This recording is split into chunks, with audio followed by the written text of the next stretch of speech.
यहाँ पे बहुत ज़्यादा डीजे बजता रहता है, शाम के टाइम से स्टार्ट हो जाता है एंड रात तक बजता ही रहता है। तो फिर कंटिन्यूसली बजने की वजह से हमारे बोर्ड के एग्ज़ाम स्टार्ट हो रहे हैं 10th 12th के, उसमें बहुत डिस्टर्बेंस आती है, कॉन्सेंट्रेट नहीं कर पाते। अगर गाना बजेगा साइड में तो फिर जो सुनेगा वो गाना गाने लगेगा या तो डिस्ट्रैक्ट हो जाएगा पढ़ाई से एंड उससे फिर इफ़ेक्ट बहुत पड़ता है लोगों की स्टडीज़ पे। मेरा नाम संजीव कुमार है। मैं RAA सेक्टर 51 से जनरल सेक्रेटरी हूँ और यहाँ के निवासी बहुत परेशान हैं ये डीजे की और बैंकेट हॉल्स में जो ये सब रोज़ रात में देर साउंड चलते हैं। इससे हमारे व्हाट्सएप ग्रुप पे हर दिन यही समस्या रेस करते हैं रेजिडेंट्स कि बच्चों के एग्ज़ाम चल रहे हैं, 10th और 12th के बोर्ड एग्ज़ाम शुरू हो गए हैं और साउंड इतनी तेज़ बजता है, इसको रोक पाना मुश्किल है। सबसे दिक्कत वाली बात यह है कि सेक्टर 51 के चारों इसकी पेरिफेरी के अंदर में हम ये देखेंगे तो कम से कम 8 से 10 बैंकेट हॉल खुल गए हैं। नोएडा के सारे बैंकेट हॉल मुझे लगने लगा है कि अब ये सारे सेक्टर 51 में खुल गए हैं, जो गलत है। नोएडा प्राधिकरण को जिम्मेदारी लेनी चाहिए। इसमें नोएडा प्राधिकरण की जिम्मेदारी बनती है कि वो इन सब चीज़ों को ध्यान दे।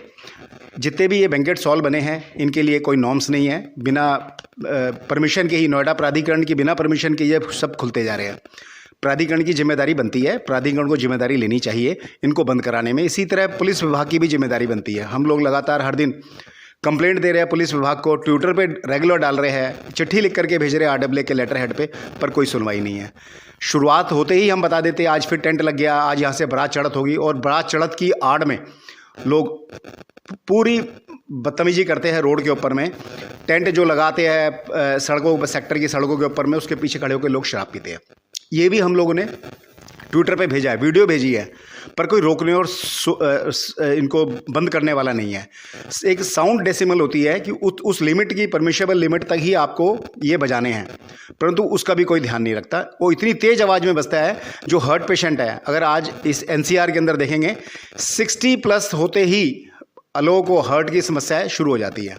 तो हार्ट पेशेंट है, अगर वो इतने साउंड इतने सब उसके आसपास में बजती है बीमार लोगों के पास में, तो वो असहनीय होता है उनके लिए। वो मोस्ट ऑफ द स्टूडेंट्स रात को पढ़ाई करते हैं अभी, कोई मतलब बहुत कम होंगे जो दिन में पढ़ाई कर रहे हैं। मोस्ट ऑफ द स्टूडेंट्स रात को करेंगे पढ़ाई, तो फिर उसमें तुम्हें यही होगी प्रॉब्लम कि तुम रात को अगर पढ़ रहे हो फिर एकदम से गाना बजेगा, सब घर में सो रहे, तुम अकेले बैठो, डिस्ट्रैक्ट ही हो जाओगे, क्योंकि सबकी फैमिली सोई रही होती है एट दैट टाइम, तो तुम्हें डिस्ट्रैक्शन हो जाएगी एंड तुम कॉन्सेंट्रेट नहीं कर पाओगे। नमस्कार, मेरा नाम राजीव कुमार है। मैं DDRW के अंदर में एडवाइज़र हूँ। अब सेक्टर 51 में ही रहता हूँ। यहाँ पे जो प्रॉब्लम बढ़ती जा रही है, एक तो आपका रात में यहाँ पे कम से कम भी आसपास के एरिया में 8 से 10 आपने बैंकेट हॉल्स खोल दिए हैं। अब एक ही सेक्टर में इतने सारे बैंकेट हॉल खोलने के साथ में जैसी शादियों का सीज़न आता है, चारों तरफ में आपका हर एक सेक्टर का सारे बैंकेट हॉल्स बुकड है, जिसके अंदर में 10 जगह पे 10 शादियां हो रही है। एक ही सेक्टर के अंदर में सारी बारातें चल रही है, सबके साथ में लोग जुड़े हुए जो रोडों पे खड़े होकर शराब पी रहे हैं, और बाकी जो प्रॉब्लम्स है, रिलेटेड प्रॉब्लम्स, वो बढ़ती जा रही है।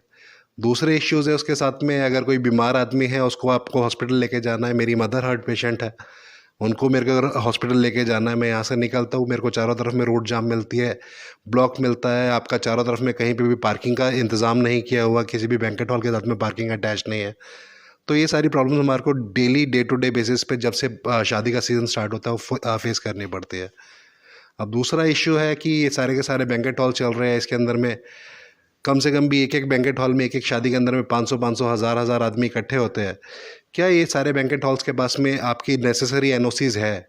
क्या आपने इनको फायर NOC दे रखी है? क्या फायर डिपार्टमेंट इनको NOC देता है? क्या इसका बिजली का कनेक्शन आपने दिया हुआ है, प्राधिकरण ने दिया है? इनका कूड़ा प्राधिकरण उठाता है? अगर ये सारी चीज़ें आप उठा रहे हैं, इसका मतलब आपने इनको लीगल परमिशन दिया है। अगर आपने इनको लीगली परमिट किया है तो इनकी आप पार्किंग और बाकी सारे के सारी जो इनके रूल्स एंड रेगुलेशन उसको कैसे फॉलो नहीं करवा रहे?